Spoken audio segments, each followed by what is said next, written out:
পিতা পুত্র পবিত্র আত্মার নামে আমেন। খ্রিস্ট আমার পরম প্রিয়জনেরা, আমরা প্রায় ঈশ্বরকে বলি কিভাবে আমাদের সমস্যাগুলি সমাধান করা উচিত। আমরা চাই ঈশ্বর আমাদের পরিকল্পনা অনুযায়ী কাজ করুক, কিন্তু ঈশ্বর আমাদের জীবনের মহান শিল্পী, মাস্টার আর্টিস্ট। এসো আমরা আমাদের জীবন সেই মহান শিল্পীর হাতে তুলে দিই।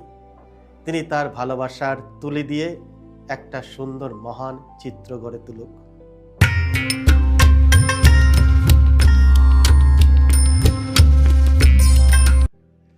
কিছু তো আমার পরম প্রিয়জনেরা, আজ মার্চ মাসের 16 তারিখ, তপস্যাকালের চতুর্থ সপ্তাহ, সোমবার। আর আজকে ডেলি মান্না ঈশ্বরের বাণী প্রতিদিন নেওয়া হয়েছে সাধু যোহন রচিত মঙ্গল সমাচার থেকে 4 অধ্যায় 43 থেকে 54 পদ। এসো আমরা ভক্তিভাবে আজকের এই বাণীটি শুনি।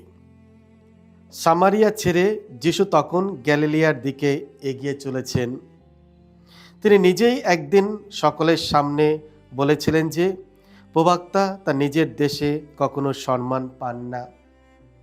কিন্তু তিনি যখন গ্যালিলিয়ায় এসে পৌঁছালেন, গ্যালিলিয়ার লোকেরা তাকে অভ্যর্থনাই জানালো, কারণ নিস্তার পর্বের সময়ে তিনি জেরুসালেমে যা কিছু করেছিলেন তারা নিজেরাই তা দেখতে পেয়েছিল।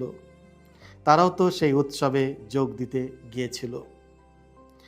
যিশু আবার গ্যালিলিয়ার সেই কানা নগরে এলেন, যেখানে তিনি জলকে সুরায় পরিণত করেছিলেন। সেখানে ছিলেন একজন রাজ কর্মচারী, তার ছেলে তখন কাফারনাউমে রোগে ভুগছিল। যিশু জুদেয়া থেকে গ্যালিলিয়ায় এসেছেন শুনে তিনি তার কাছে এসে মিনতি জানালেন। যিশু যেন কাফারনাউমে গিয়ে তার ছেলেকে সারিয়ে তোলেন, কারণ ছেলেটির তখন মর্মর অবস্থা। যিশু তাকে বললেন, কোনো অলৌকিক কাজ ও নির্দেশন না দেখলে আপনারা দেখছি কিছুতেই বিশ্বাস করবেন না। ওই রাজকর্মচারী তাকে বললেন, প্রভু, আমার ছোট ছেলেটি মরে যাওয়ার আগেই আপনি ওখানে চলুন। যিশু তাকে বললেন, আপনি বাড়ি যান, আপনার ছেলেটি বেঁচেই থাকবে। যিশুর কথা বিশ্বাস করে তিনি বাড়ির দিকে রওনা হলেন। তিনি বাড়ির দিকে এগিয়ে চলেছেন, এমন সময় তার লোকজন পথেই তার সঙ্গে দেখা করে খবর জানালো যে তার ছেলেটি বেঁচেই গেছে। তিনি তাদের জিজ্ঞাসা করলেন, ঠিক কোন সময় থেকে সে ভালো হয়ে উঠতে শুরু করেছে? তারা উত্তর দিল, ওর জ্বর ছেড়েছে গতকাল দুপুর 1টায়। ছেলেটির বাবা তখন মনে করে দেখলেন যে যিশু ঠিক সেই সময়ে তাকে বলেছিলেন, আপনার ছেলেটি বেঁচেই থাকবে। তাই তিনি নিজে ও তার ঘরের সকলেই বিশ্বাসী হয়ে উঠলেন। জুদিয়া থেকে গ্যালিলিয়ায় ফিরে আসার পর এটি হলো যিশুর দ্বিতীয় অলৌকিক নিদর্শন কর্ম। এই হলো প্রভু যিশুর মঙ্গল সমাচার। প্রভু যিশু তোমার মহিমা প্রচারিত হোক।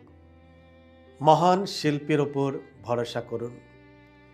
কিছু তো আমার পরম প্রিয়জনেরা, আজকের পবিত্র মঙ্গল সমাচারে আমরা এক রাজ কর্মচারীর গল্প শুনি। তার ছেলে খুবই অসুস্থ, মৃত্যুর মুখে। অসহায় পিতা হিসাবে তিনি কাফারনাউম থেকে কানানগর পর্যন্ত দীর্ঘ পথ পাড়ি দিয়ে যিশুর কাছে আসেন। তার হৃদয় ছিল গভীর উদ্বেগ, ভয় এবং আশার মিশ্র অনুভূতি। তিনি যিশুকে অনুরোধ করলেন, প্রভু, আমার ছোট ছেলেটি মারা যাওয়ার আগেই আপনি ওখানে চলুন। এই ঘটনার মধ্যে আমরা আমাদের নিজেদের জীবনকেও দেখতে পাই। যখন আমরা আমাদের পরিবারের কেউ অসুস্থতা আসে বা কেউ কোনো সমস্যার মধ্যে পড়ে, হয়তো আর্থিক সমস্যা বা কোনো বড় সংকট, তখন আমরাও সেই পিতার মতো ঈশ্বরের কাছে দৌড়ে যাই। আমরা বলি, প্রভু, দয়া করে এই সমস্যাটি এখনই সমাধান করুন। কিন্তু যিশুর উত্তরটি লক্ষ্য করুন। তিনি সরাসরি তার সঙ্গে না গিয়ে তিনি সেই রাজকর্মচারীটিকে বললেন, আপনি বাড়ি যান, আপনার ছেলেটি বেঁচেই থাকবে। এই মুহূর্তে সেই পিতাকে একটি সিদ্ধান্ত নিতে হয়েছিল। তিনি কি সন্দেহ করবেন নাকি যিশুর কথায় বিশ্বাস করবেন। পবিত্র মঙ্গল সমাচারে আমরা শুনি, লোকটি যিশুর কথায় বিশ্বাস করে তিনি বাড়ির দিকে রওনা হলেন। এটাই বিশ্বাসের আসল অর্থ। বিশ্বাস মানে সবকিছু নিজের চোখে দেখা নয়, বরং ঈশ্বরের বাক্যের ওপর আস্থা রাখা। রাজকর্মচারীটি কোনো প্রশ্ন করেনি, আর বেশি কথা বলেনি, মনে মনে কোনো সন্দেহ প্রকাশ করেনি। শুধু যিশুর কথার ওপর ভরসা রেখেছিল, বিশ্বাস করেছিল।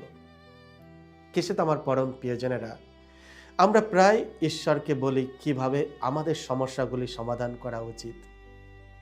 আমরা চাই ঈশ্বর আমাদের পরিকল্পনা অনুযায়ী কাজ করুক, কিন্তু ঈশ্বর আমাদের জীবনের মহান শিল্পী, মাস্টার আর্টিস্ট। তিনি আমাদের জীবনের প্রতিটি ঘটনা, আনন্দ ও দুঃখ, সংগ্রাম ও আশীর্বাদ সবকিছু দিয়ে একটি সুন্দর শিল্পকর্ম তৈরি করছেন। কেসে আমার পরম প্রিয়জনেরা, একজন শিল্পী যখন ছবি আঁকেন তখন আমরা শুরুতে বুঝতে পারি না তিনি কি আঁকছেন। কখনো শুধু রং, কখনো শুধু রেখা, সবকিছু যেন এলোমেলো মনে হয়। কিন্তু শেষ পর্যন্ত যখন আমরা লক্ষ্য করি, শেষে একটা সুন্দর ছবি তৈরি হয়। আমাদের জীবনও ঠিক তেমনি। কখনো আমরা দুঃখ, অসুবিধা বা অনিশ্চিন্ততার মধ্যে দিয়ে যাই। তখন আমরা বুঝতে পারি না আমার জীবনে কেন এইসব ঘটনা ঘটছে, কিন্তু ঈশ্বর পুরো ছবিটি দেখেন। আজকের পবিত্র মঙ্গল সমাচার আমাদের আরেকটি গুরুত্বপূর্ণ শিক্ষা দেন। যিশু বলেন, কোনো অলৌকিক কাজ ও নিদর্শন না দেখলে আপনারা দেখছি কিছুতেই বিশ্বাস করবেন না।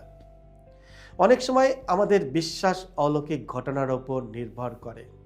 আমরা বলি, যদি ঈশ্বর আমার প্রার্থনা পূরণ করেন তাহলে আমি বিশ্বাস করব। কিন্তু প্রকৃত বিশ্বাস তার চেয়েও গভীর। প্রকৃত বিশ্বাস হলো, ঈশ্বর যদি আমাকে সুস্থ করেন তবু আমি তাকে বিশ্বাস করব। ঈশ্বর যদি কষ্টের মধ্য দিয়ে আমাকে যেতে দেন তবু আমি তাকে বিশ্বাস করব, তার উপর ভরসা রাখব। কারণ আমাদের বিশ্বাস নির্ভর করেন না ঈশ্বর কি করেন তার উপর, বরং তিনি কে তার উপর।